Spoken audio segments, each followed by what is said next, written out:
रामकृष्ण हरी, नर्मदे हर, सुप्रभात।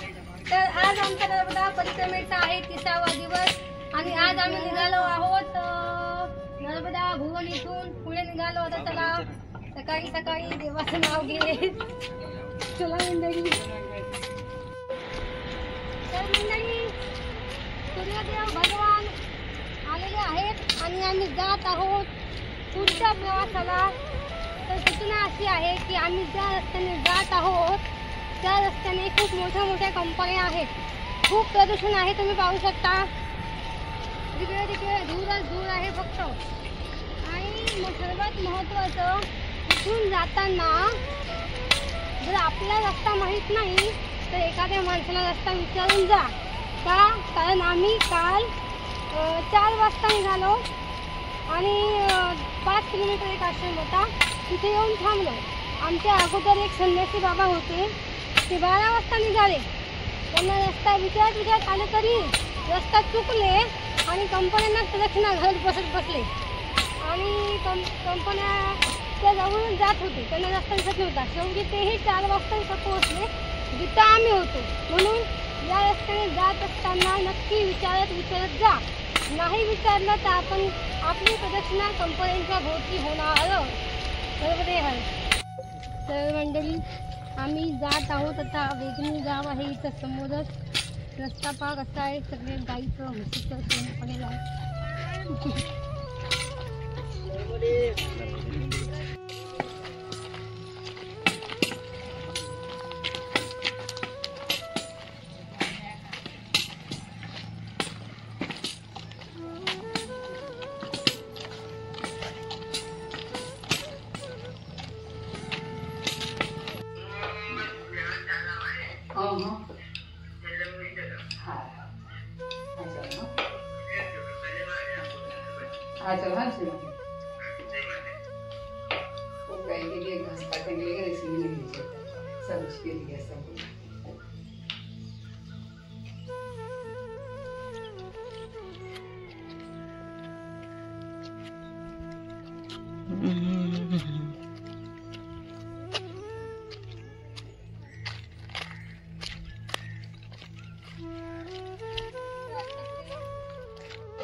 तर मंडळी आम्ही आता इथे थांबलेलो आहोत चहासाठी।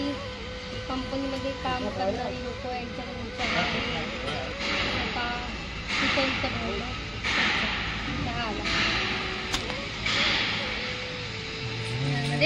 काका बिस्कुट दे दो पहले, काका चाय के साथ खाएगा। बिस्कुट दे दीजिए बाद में।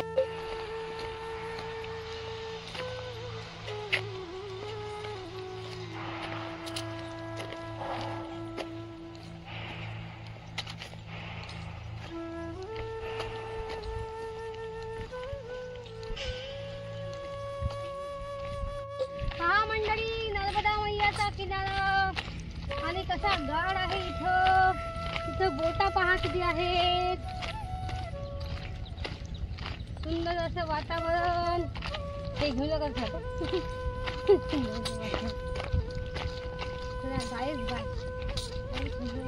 मैया, नर्मदा मैया जय हो।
बोलो बेटा मॅगी आहे का इथं पण मॅगी